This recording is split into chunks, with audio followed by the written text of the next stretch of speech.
I just received a message from group that's saying we should recite Surah Takasur every night before go to sleep, and also we should ask our children to recite. Then the children become righteous. Is it true? Because this is first time I am getting this knowledge. I wanted to make sure, is it the sunnah from Prophet sallallahu alaihi wasallam? Sallallahu Alaihi Wasallam. No, this is not true at all. Keep in mind, Sister Fatima and all the dear viewers, the entire Quran is the glorious word of Allah the Almighty. You can recite any part of it at any say time, day or night, in the prayer and outside the prayer. It is all blessed and it is a source of blessings. Then when it comes to giving a specific verses to any particular ayah or surah, then it must be backed up with a reference.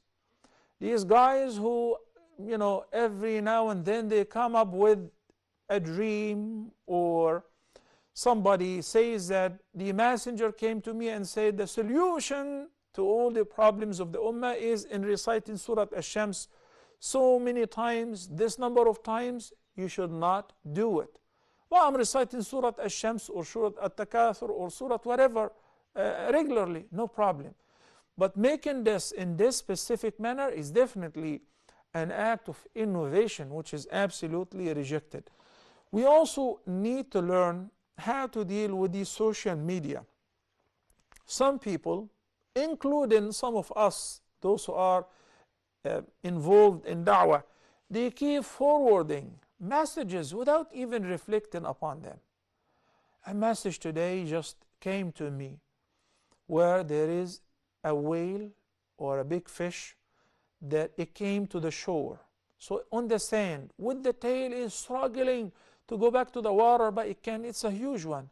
Then the sender says, of course, with the effect of the Quran in the background, and says, subhanallah, look what Allah says in the Quran, and you need to send this to that many number of people. Don't.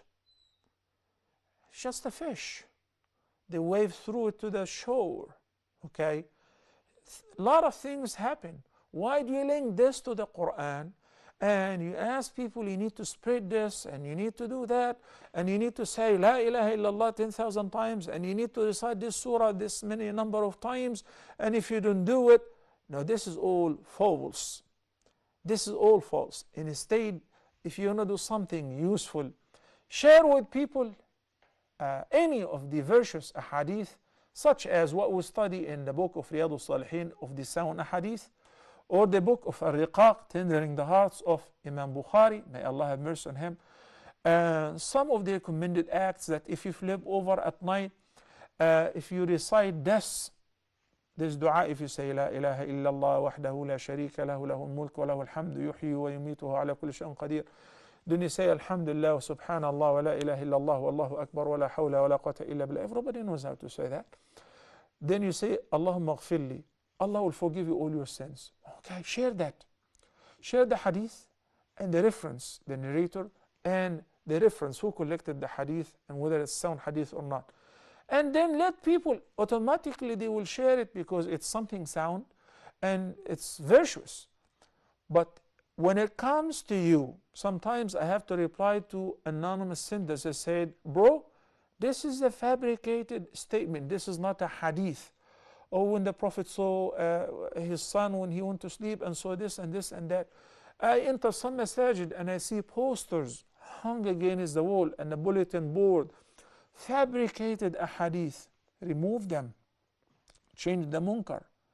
We have enough sound ahadith. The sunnah is full of virtuous deeds listed in the sound ahadith.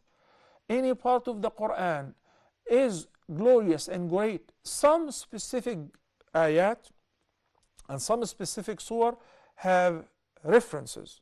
Ayatul Kursi, the greatest ayah of the Quran. Surah Al-Fatiha, the greatest surah of the Quran. Last two verses of Surah Al-Baqarah, if you recite them before you go to sleep, they are sufficient for you. Al-Mu'awwidat, and so on and so forth. If there is a reference. Otherwise, do not share it, do not spread it. Rather, stop it. Assalamu alaikum.